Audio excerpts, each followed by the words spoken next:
All right, welcome back, everybody. It's the Album Mode Podcast. My name is Démar Grant, and I'm here with my esteemed co-host and co-creator, AdrielSmiley.com. and we're here giving away 2 tickets to the Polaris Gala. This is happening on September 17th.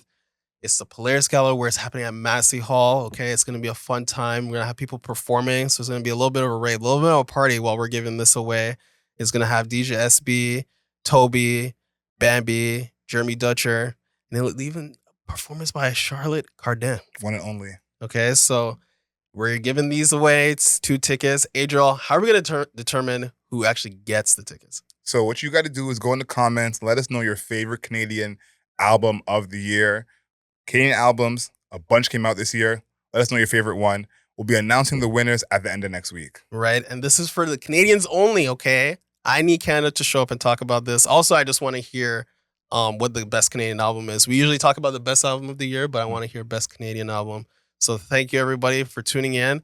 Make sure you drop your comments, because I want to see them, and we're giving the tickets away. Can't wait to hear from you.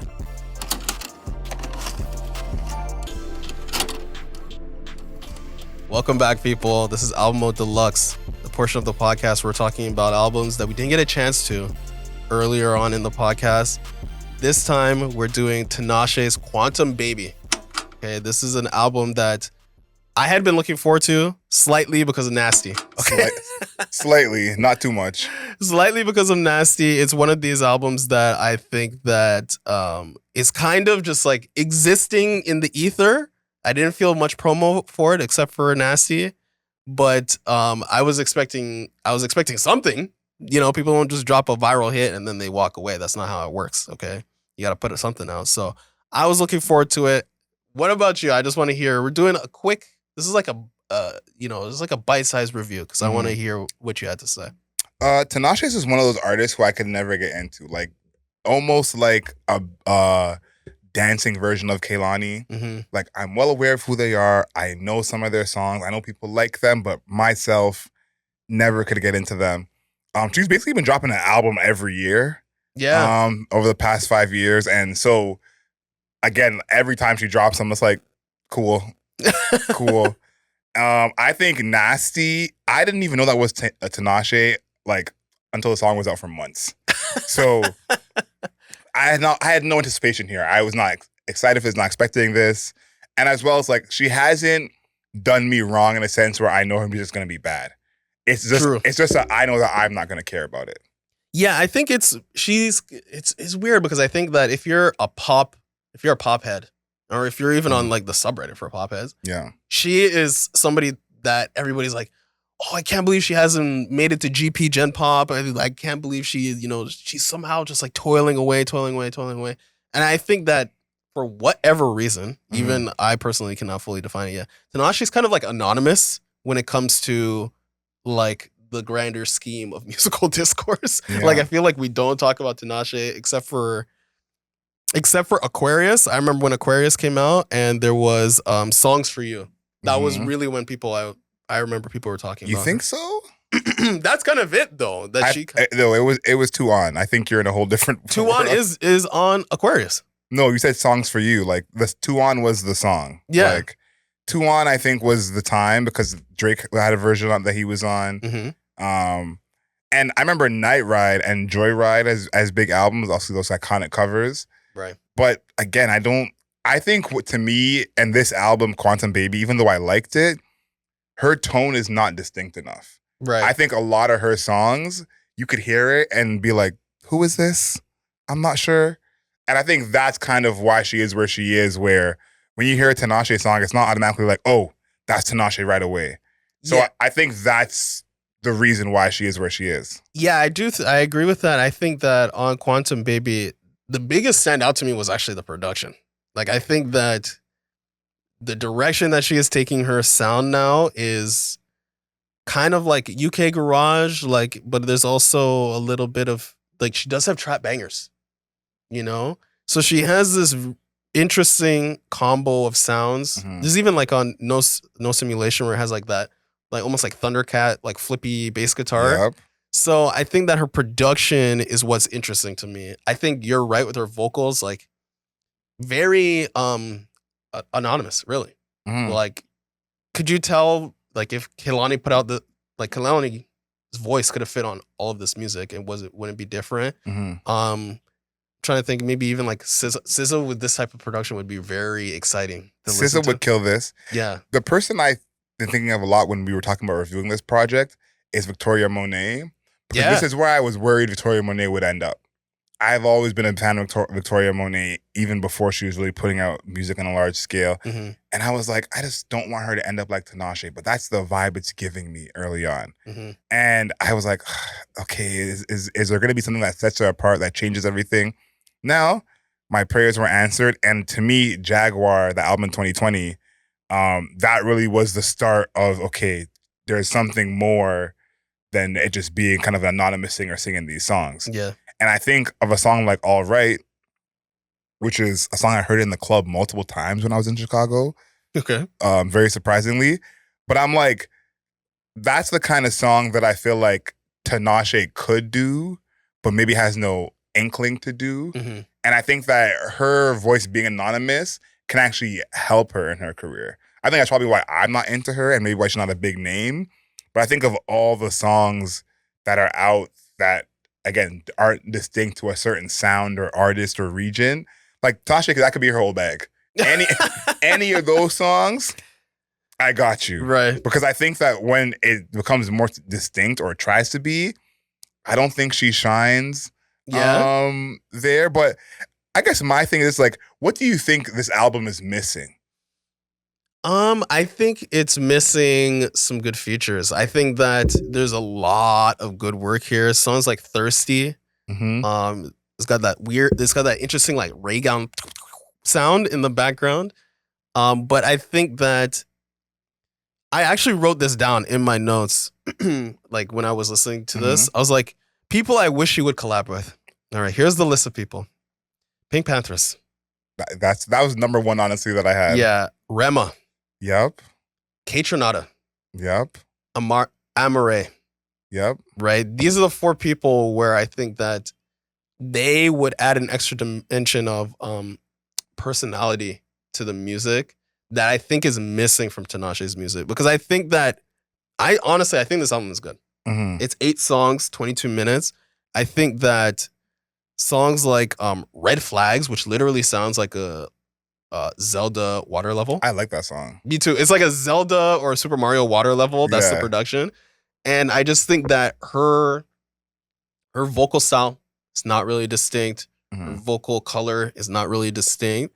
So you're getting into this sense where it's like, it sounds good, but it doesn't sound good because it's Tinashe's music. You know what I mean? So like even a Janelle Monáe, you know, when we reviewed Janelle Monáe, it felt like she was making that music because nobody else could even try to attempt what she was doing. Yeah. And that's what I don't get from Quantum Baby. I think you're right in everyone you named who she should work with.